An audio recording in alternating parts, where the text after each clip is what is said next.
এখানে দেখতেই পাচ্ছেন একটু ছোট কেটেছে। তো এটা হয়তো খুব বেশি না, অনেকে বলবেন এটা আবার ভিডিও করার কি হলো। ভিডিও না বন্ধুরা, তো আজ মনে হলো কিছু কথা এই ছোট্ট কাটাটুকু নিয়ে শেয়ার করি। তো এই হাতটা কেটে গিয়েছে, দেখতেই পাচ্ছেন, ফুলেও গিয়েছে, খুব যন্ত্রণা করছে আঙুলটা। তো এটা ভিডিও করার একটাই উদ্দেশ্য, যখন ছোট ছিলাম একটু কেটে গেলে বা একটু ব্যথা লাগলে কি চিৎকার কান্না করতাম। হ্যাঁ, মানে হাত দিয়ে ভাতও খেতাম না, কিচ্ছু করতাম না, মা খাওয়াই দিত।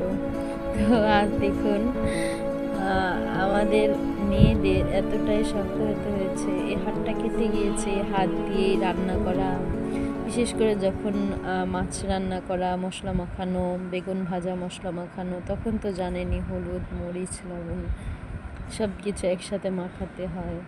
আবার থালা বাসন ধোয়া, তখন ভিমবারের সাবানেই হাতে লেগে যায়, তখন অনেক জ্বালা করে।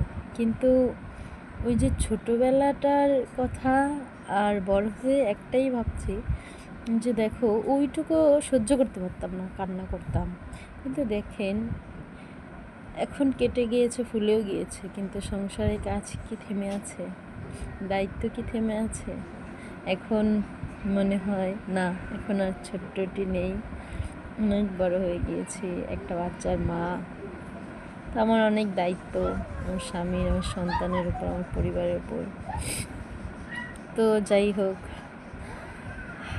এই জন্য মনটা খারাপ লাগছিল যে হায় রে, ছোটোবেলায় একটু ব্যথা পেলে কত কান্না করতাম, মা ভাত খাওয়াই দিত, একটু হাতটা কেটে গেলে, ছিলে গেলে, আর এখন নিজে হাত দিয়ে সব কিছু করতে হচ্ছে। ব্যাপারটা কেমন না?